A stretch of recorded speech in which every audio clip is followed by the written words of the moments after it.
Welcome back to Business Bites. So what do most multinational corporations and small mum and dad businesses have in common? Websites. Stephen Reddy speaks with Rick Carney about websites.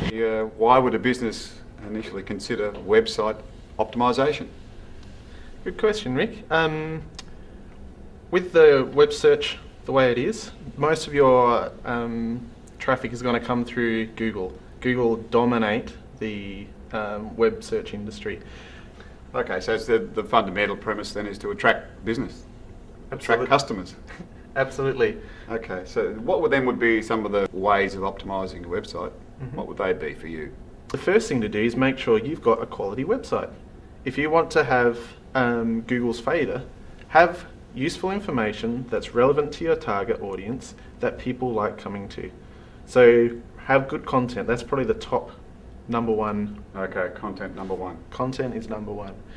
After that, you need to make sure that that content is hand-fed to Google. So Google has some great tools that we use, and most of them are free.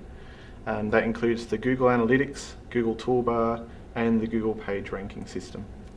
So Steve, what are the types of Google searches that are possible? So Google have several different searches, and their main one is for the web. They also have image searches, map searches, and news searching. They've got others as well, but they're the main ones. Within each of those searches, you have what's known as the organic listing. That's the one that just happens. You don't pay anything for, you just have good quality content and a nicely optimized site, and you get listed well there. Then on the other side, you've got that small section, which is the sponsored links, and that's pay per click. So if you have a website, then you want to get listed on the first page, and you don't want to go through all of the optimization, you can pay Google a certain amount per click-through to be listed there, which is a good way of jumping the queue, so to speak. But a lot of your customers, you'll find, will only click through that organic search listing. So Steve, what are the types of Google searches that are possible? So Google have several different searches, and their main one is for the web. They also have image searches, map searches, and news searching. They've got others as well, but they're the main ones. Within each of those searches, you have what's known as the organic listing. That's the one that just happens.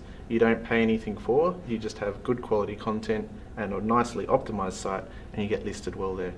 Then on the other side, you've got that small section, which is the sponsored links, and that's pay per click. And so the two separate types lead to what purpose? So does that get you, I guess, discovered earlier? Is that about getting you found earlier? That's right. The whole thing about search engine optimization is to try and get your website onto that first page so that when someone types in a term, they actually see you. It can be amongst your competitors, but they'll find you. More people find you, the more people turn into customers, the more money you make. So just then regarding that content, because obviously we've said it a few times, the content is a very important element. How do we control that? How do we know how good the content is? When we're preparing it, we're putting together some text and some dialogue and maybe some sales-oriented text. How do we know that that's appropriate? How do we work through that?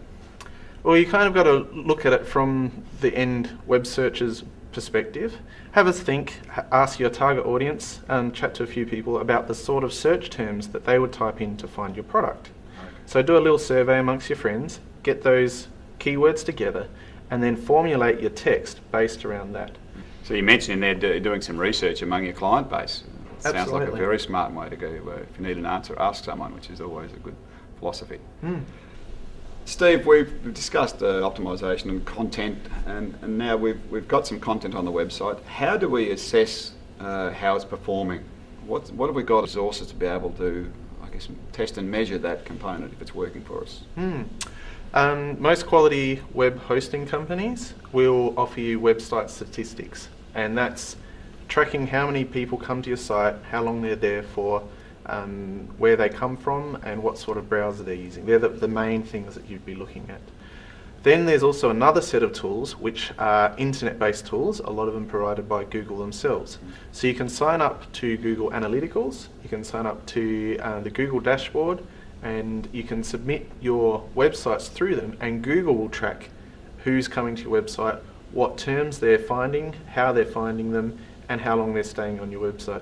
So you use both Google's assessment of your website as well as your hosting company's assessment of your website to get some very valuable data. Okay, then you can make some decisions from that, obviously, about amending,